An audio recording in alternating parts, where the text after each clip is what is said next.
नीतीश कुमार के बाद जदयू में नंबर 2 की जगह पर कौन होगा, आरसीपी सिंह या फिर ललन सिंह? क्योंकि देखिए, जिस तरीके से जब ललन सिंह पटना आए और उनका भव्य तरीके से स्वागत किया गया, जिस भी रास्ते से वो गुजरते थे, शायद ही उस दिन कोई रास्ता होगा जब वहां पर जदयू कार्यकर्ताओं की भीड़ नहीं उमड़ी होगी। सैकड़ों की तादाद में जदयू कार्यकर्ता उनके स्वागत के लिए मौजूद थे। पटना के सड़कों पर बड़े बड़े होर्डिंग्स लगाए गए थे, पोस्टर्स लगाए गए थे और उनके भव्य स्वागत के बाद ये चर्चा बड़े जोरों शोरों से होने लगी है। अब देखिए, 16 अगस्त को जदयू के केंद्रीय मंत्री आरसीपी सिंह पहली बार केंद्रीय मंत्री बनने के बाद पटना आने वाले हैं।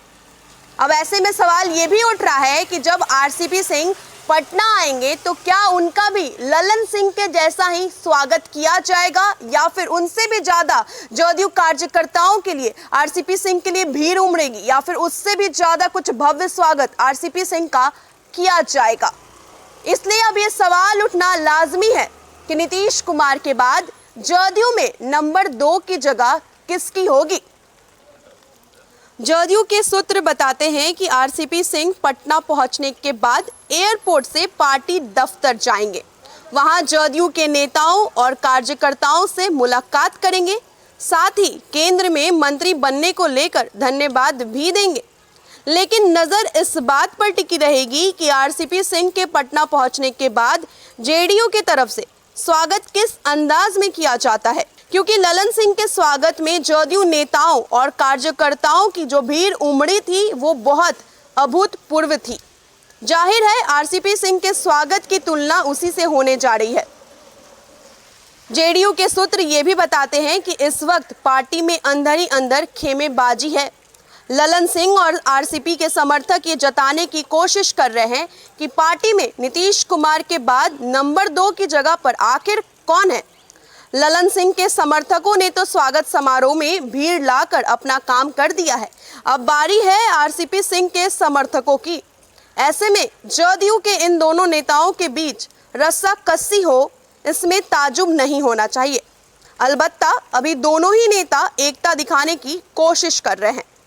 इसके साथ ही अब नजर जेडीयू के संगठन के लोगों पर भी रहेगी, क्योंकि पार्टी में आज की तारीख में आरसीपी के समर्थकों की संख्या ज्यादा बताई जा रही है, क्योंकि आरसीपी पिछले कई साल से संगठन के प्रभार में थे।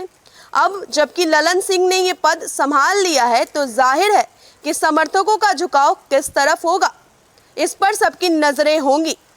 ललन सिंह की कोशिश होगी कि संगठन पर पकड़ बने ताकि पार्टी को अपने हिसाब से वो चला सके। वहीं आरसीपी सिंह की भी कोशिश होगी कि भले ही वो केंद्र में मंत्री पद संभाल रहे हो, लेकिन संगठन में उनके लोग मौजूद रहें। इधर जदयू में नंबर 2 की रेस में एक और नाम है जो बिल्कुल सधी हुई राजनीति के तहत बिहार के तमाम जिलों का दौरा कर संगठन के लोगों से मेल मुलाकात कर रहे हैं। जी हाँ, सही समझ रहे हैं आप, हम बात कर रहे हैं उपेंद्र कुशवाहा की, जो नीतीश कुमार के लव कुश समीकरण में फिट बैठते हैं। कुशवाहा फिलहाल एमएलसी भी हैं और पार्टी के संसदीय बोर्ड के अध्यक्ष भी। खबर है कि आने वाले समय में जेडीयू के प्रदेश अध्यक्ष की कुर्सी पर भी बैठ सकते हैं या फिर नीतीश मंत्रिमंडल में उन्हें जगह मिल सकती है। लेकिन कुशवाहा बार बार यही कहते नजर आ रहे हैं कि वो जेडीयू को बिहार की नंबर 1 की पार्टी बनाना चाहते हैं। बहरहाल जेडीयू में नंबर 2 की रेस दिलचस्प मोड़ पर आ चुकी है।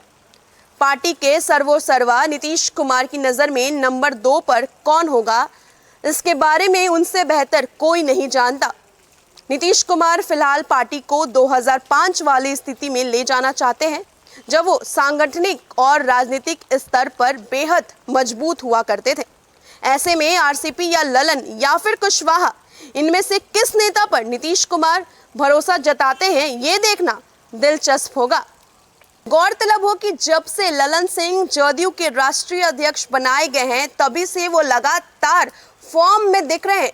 नेताओं और कार्यकर्ताओं में लगातार जोश भर रहे हैं, उत्साहित कर रहे हैं उनको। और कल तो उन्होंने यहाँ तक कह दिया कि अगर ऐसे ही नेताओं और कार्यकर्ताओं में जदयू के उत्साह भरा रहा, वो ऐसे ही अगर फॉर्म में रहे, तो वो हिमालय पर्वत भी तोड़ गिराएंगे। तो वहीं अगर हम बात करें उपेंद्र कुशवाहा की, क्योंकि उनका भी नाम सामने आ रहा है, जो लगातार इन दिनों बिहार के अलग अलग जिलों का दौरा कर रहे हैं, और बिहार के अलग अलग जिलों का दौरा तो कर ही रहे हैं, पर साथ ही साथ बिहार सरकार की जितनी योजनाएं हैं उनको लोगों से रूबरू कराने की कोशिश कर रहे हैं, लोगों से बातचीत कर रहे हैं, उनकी समस्याओं को सुन रहे हैं। बात करें अगर हम आरसीपी सिंह की, तो आरसीपी सिंह केंद्रीय मंत्री बनने के बाद पहली बार 16 अगस्त को पटना आने जा रहे हैं। ऐसे में अब ये सवाल उठने लगे हैं कि क्या आरसीपी सिंह का भी उतना ही भव्य तरीके से स्वागत किया जाएगा जितना कि ललन सिंह का किया गया था, या फिर उससे कई गुना ज्यादा उनके स्वागत में लोगों की भीड़ उमड़ेगी, कार्यकर्ताओं की भीड़ उमड़ेगी, क्योंकि वो बीते कई सालों से जदयू के कार्यभार संभालते आए हैं। बहरहाल ये तो आने वाले दिन में ही पता चलेगा कि नीतीश कुमार के बाद आखिर नंबर 2 पर कौन है। हालांकि नाम 3 लोगों का सामने आ रहा है। पहले हैं उपेंद्र कुशवाहा, दूसरे हैं आरसीपी सिंह और तीसरे हैं ललन सिंह।